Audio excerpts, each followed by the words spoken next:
जय श्री हरि विष्णु। दोस्तों, जय माँ लक्ष्मी, जय माँ तुलसी। आज हम देव उठनी एकादशी की पावन कथा को विस्तार से जानेंगे। कार्तिक मास की शुक्ल पक्ष की एकादशी, जिसे देव उठनी एकादशी या प्रबोधनी एकादशी कहा जाता है, कर्म आरंभ होते हैं। विवाह, यज्ञ, दान और संस्कारों का समय प्रारंभ होता है। लेकिन क्या आपने कभी सोचा है, भगवान विष्णु सोते क्यों हैं? वे कहाँ विश्राम करते हैं? और जब वे जागते हैं तो क्या घटित होता है?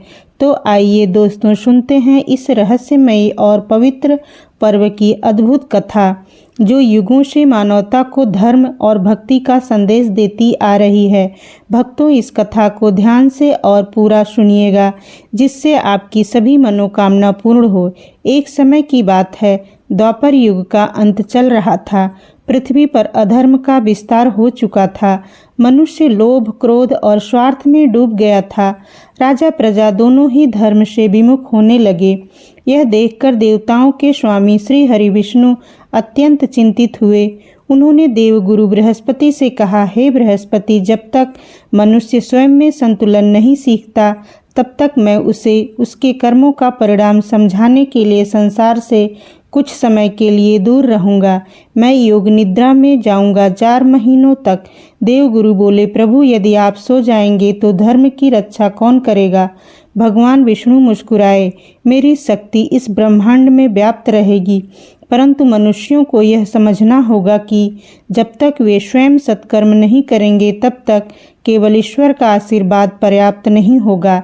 ऐसा कहकर भगवान विष्णु शेषनाग की सैया पर क्षीर सागर के में विश्राम करने चले गए। यह दिन था आषाढ़ मास की शुक्ल पक्ष की एकादशी, जिसे देवशयनी एकादशी कहा जाता है।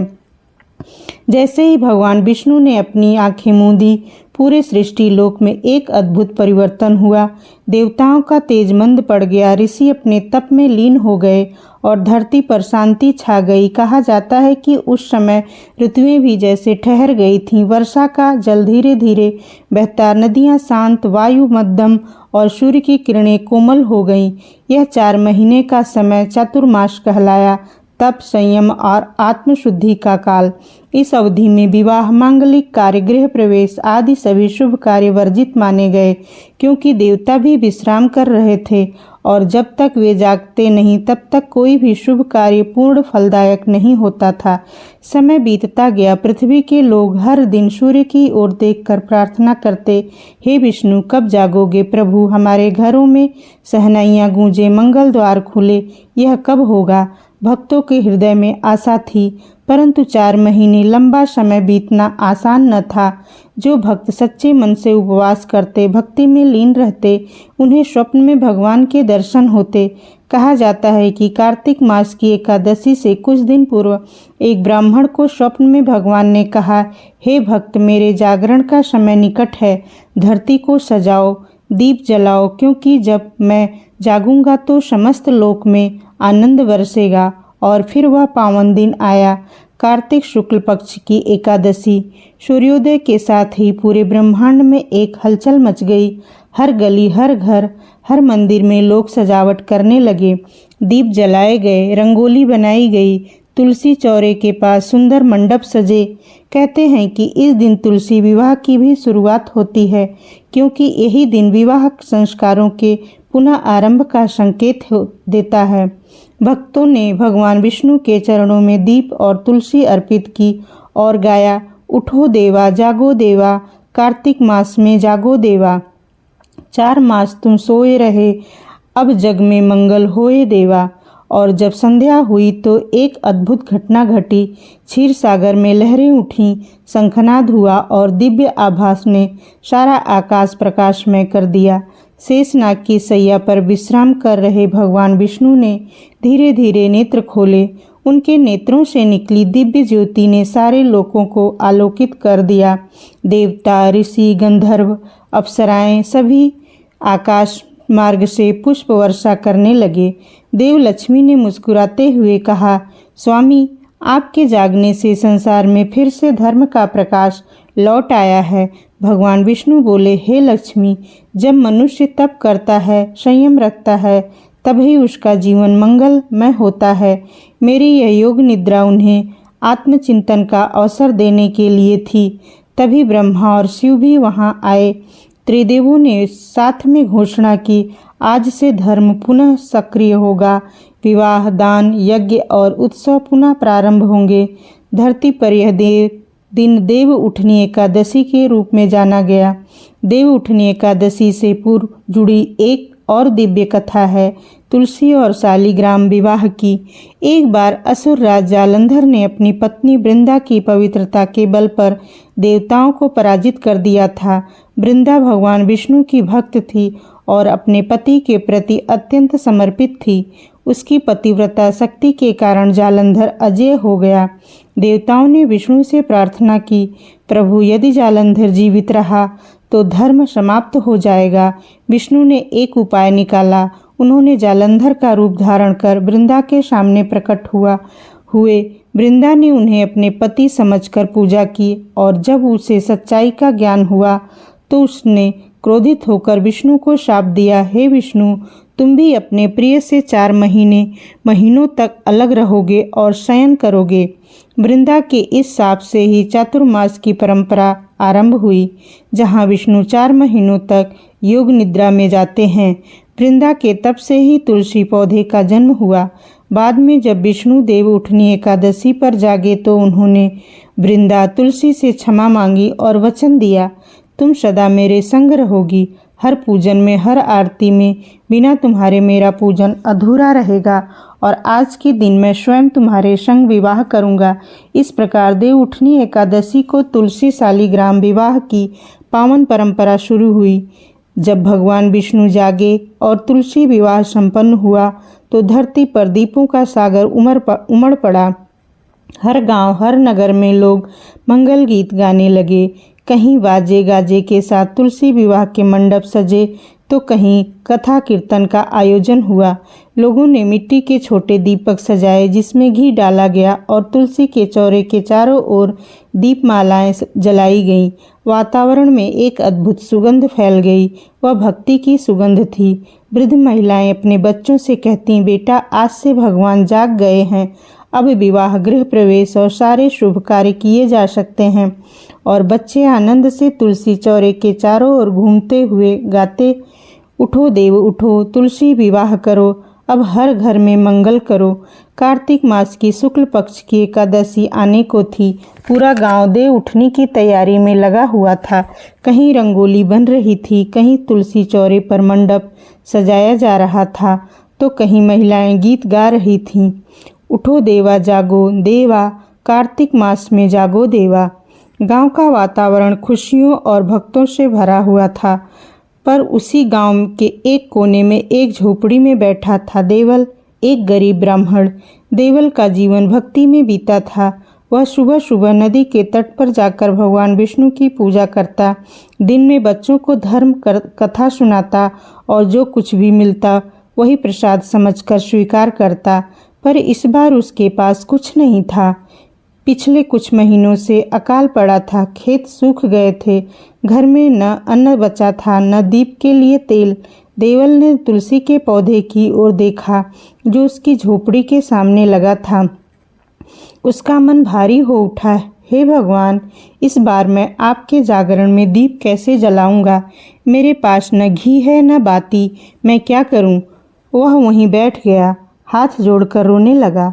उस रात देवल को एक अद्भुत स्वप्न आया। उसने देखा क्षीर सागर में शेषनाग की सैया पर भगवान विष्णु विश्राम कर रहे हैं।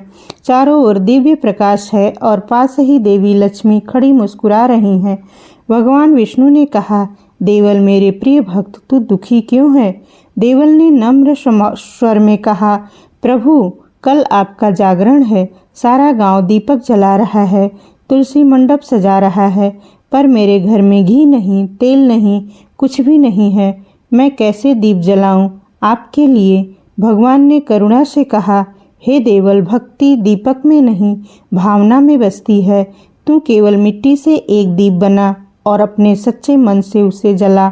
उस दीप की लौ में तेरा प्रेम जलना चाहिए, न कि केवल तेल। देवल के नेत्रों से आंसू बहने लगे। वह बोला, प्रभु मैं आपका आदेश मानूंगा। अगली सुबह देवल ने अपने हाथों से मिट्टी ली, न कोई चाक न कोई बर्तन, बस अपनी हथेलियों से उसने एक छोटा सा दीप बना लिया। उसे सुखाया, फिर तुलसी चौरे के पास रख दिया। शाम ढलने लगी। गांव में हर घर रोशनी से जगमगाने लगा। बच्चे तुलसी विवाह की तैयारी में दौड़ रहे थे। महिलाएं गीत गा रही थीं। ढोल नगाड़े बज रहे थे। देवल की झोपड़ी में सन्नाटा था। वह अकेला था, पर उसके मन में अपार भक्ति थी। उसने अपनी झोपड़ी से थोड़ी सी सूखी रोई निकाली, एक पुराना कपड़ा फाड़कर बाती बनाई। फिर उसने आंसुओं से कहा, हे प्रभु, ये तेल नहीं, मेरे अश्रु हैं। जैसे आप 4 महीने की निद्रा से जाग रहे हैं, वैसे ही मेरे जीवन में भी प्रकाश जगाइए। उसने दीप जलाया, छोटी सी लौ टिमटिमाई, फिर स्थिर हो गई। देवल ने तुलसी के चारों ओर परिक्रमा की और भजन गाने लगा। उठो देवा, जागो देवा, तुलसी संग मंगल हो देवा, मन अंधियारा मिटा दो देवा। धीरे धीरे उसकी आंखें नम हो गईं। वह थक कर वहीं तुलसी चौरे के पास सो गया। आधी रात का समय था। पूरा गांव गहरी नींद में था, पर एक देवल की झोपड़ी के बाहर एक अनोखा प्रकाश फैल गया। ऐसा लगा जैसे चांद की किरणें सीधे उसके घर पर उतर आई हों। लोगों ने अगली सुबह देखा, देवल के छोटे से मिट्टी के दीपक से प्रकाश की लहरें निकल रही थीं। उसके चारों ओर फूलों की वर्षा थी और तुलसी के पास अद्भुत खुशबू फैली थी। देवल ने जैसे ही आंखें खोलीं, उसने देखा उसके सामने स्वयं भगवान विष्णु खड़े हैं, हाथ में शंख चक्र गदा पद्म लिए हुए। विष्णु बोले, हे देवल, तेरे उस छोटे दीप में तेरी आत्मा की भक्ति जल रही थी। तेरे आंसुओं ने मुझे छू लिया। मैं जागा तो पाया कि सबसे पहले मेरे नाम का दीप तेरे आंगन में जल रहा है। आज मैं तुझे आशीर्वाद देता हूँ, तेरा घर कभी अंधकार में नहीं रहेगा। देवल ने आंसुओं से प्रभु के चरण स्पर्श किए। उसी क्षण उसके घर में रोशनी फैल गई और जहाँ पहले मिट्टी थी, वहाँ अन्न और धन का ढेर था। अगले दिन गांव वाले जब देव उठनी की आरती करने आए, तो देवल की झोपड़ी को देखकर दंग रह गए। जहाँ पहले टूटी दीवारें थीं, अब वहाँ सुगंधित फूलों की वेलें थीं। तुलसी पौधा सुनहरी आभा में चमक रहा था। गांव के पुजारी ने कहा, यह तो भगवान का प्रत्यक्ष चमत्कार है। देवल ने हमें सिखाया है कि दीप तेल से नहीं, भक्ति से जलता है। लोगों ने उस स्थान को देवल तीर्थ नाम दिया। आज भी कहा जाता है कि जहाँ भक्त सच्चे मन से देव उठनी की रात दीप जलाता है, वहाँ भगवान विष्णु स्वयं आकर आशीर्वाद देते हैं। देव उठनी एकादशी केवल उत्सव नहीं, एक संदेश भी है। यह हमें सिखाती है कि जब तक मनुष्य स्वयं अपने भीतर के विष्णु को नहीं जगाता, तब तक उसका जीवन अधूरा है। विष्णु का सोना यह प्रतीक है कि जब हम आलस्य, मोह और अहंकार में डूबे रहते हैं, तब हमारे भीतर की चेतना सो जाती है। और विष्णु का जागरण यह संकेत है कि जब हम भक्ति, कर्म और सत्य का मार्ग चुनते हैं, तब भीतर का ईश्वर जाग उठता है। इस दिन का दीपक केवल बाहर के अंधकार को नहीं मिटाता, वह मन के अंधकार को भी दूर करता है। आज भी भारत के हर कोने में देव उठनी एकादशी का पर्व धूमधाम से मनाया जाता है। राजस्थान, उत्तर प्रदेश, बिहार, महाराष्ट्र, गुजरात, हर जगह तुलसी विवाह की झांकी सजाई जाती है। लोग मिट्टी के दीपकों से आंगन रोशन करते हैं और भगवान विष्णु व तुलसी माता की आरती करते हैं। कई स्थानों पर लोग शालिग्राम तुलसी विवाह को वास्तविक विवाह की तरह मनाते हैं। बारात निकलती है, संगीत होता है और भोग के रूप में खीर, पूरी, पंचामृत और मिठाई बांटी जाती है। इस दिन विवाह मुहूर्त भी प्रारंभ हो जाता है, क्योंकि यह माना जाता है कि अब देवता स्वयं साक्षी होकर प्रत्येक शुभ कार्य में सम्मिलित होते हैं। देव उठनी एकादशी के दिन 4 विशेष व्रत रखने की परंपरा है। केवल फलाहार या निर्जल उपवास रहकर भगवान विष्णु की आराधना, तुलसी के चौरे, मंदिर और घर के आंगन में दीप जलाना। जरूरतमंदों को वस्त्र, अन्न या धन का दान देना। इस दिन विष्णु जागरण की कथा सुनना और सुनाना अत्यंत पुण्यकारी माना गया है। कहा गया है कि जो भक्त इस दिन भक्ति भाव से जागरण करता है उसे अनंत जन्मों के पापों से मुक्ति मिलती है। देव उठनी एकादशी केवल एक धार्मिक परंपरा नहीं बल्कि आत्मा का जागरण है। जब भगवान विष्णु जागते हैं तो वह केवल क्षीर सागर से नहीं, हमारे हृदय से भी जागते हैं। उनकी नींद हमारे भीतर की शांति है और उनका जागरण हमारी चेतना। जैसे सूर्य की पहली किरण रात को मिटा देती है, वैसे ही इस दिन की भोर जीवन के अंधकार को मिटा देती है। देव जागे, दीप जले, तुलसी संग मंगल गूंजे, हर मन में विश्वास खिले, विष्णु की कृपा से जीवन पूर्ण हो जाए। और इस प्रकार देव उठनी एकादशी का दिन केवल भगवान विष्णु के जागरण का नहीं बल्कि मनुष्य के अंतःकरण के जागरण का प्रतीक बन गया। एक ऐसा पर्व जो सिखाता है कि जब हम प्रेम, भक्ति और सत्य के दीप जलाते हैं तो सृष्टि स्वयं मुस्कुराने लगती है। भक्त देवल की यह कहानी केवल एक चमत्कार की कथा नहीं बल्कि भक्ति के सत्य की मिसाल है। जब मनुष्य सच्चे भाव से ईश्वर को पुकारता है तब ईश्वर को आने में देर नहीं लगती। देवल के दीप ने सिखाया कि दीप का आकार नहीं, उसके भीतर की लौ मायने रखती है। जिसके पास तेल नहीं था उसके पास आंसू थे, जिसके पास सोना नहीं था उसके पास सच्चा मन था, और वही सच्चा मन भगवान को जगाने वाला बना। देव उठनी एकादशी का यह पर्व देवल जैसे अनगिनत भक्तों की भक्ति से जगमगाता है। हर वर्ष जब यह दिन आता है तो हम केवल भगवान विष्णु का ही नहीं बल्कि उस मानवता के दीपक का भी स्वागत करते हैं जो देवल जैसे भक्तों ने सच्ची भक्ति में कभी साधन नहीं देखे जाते।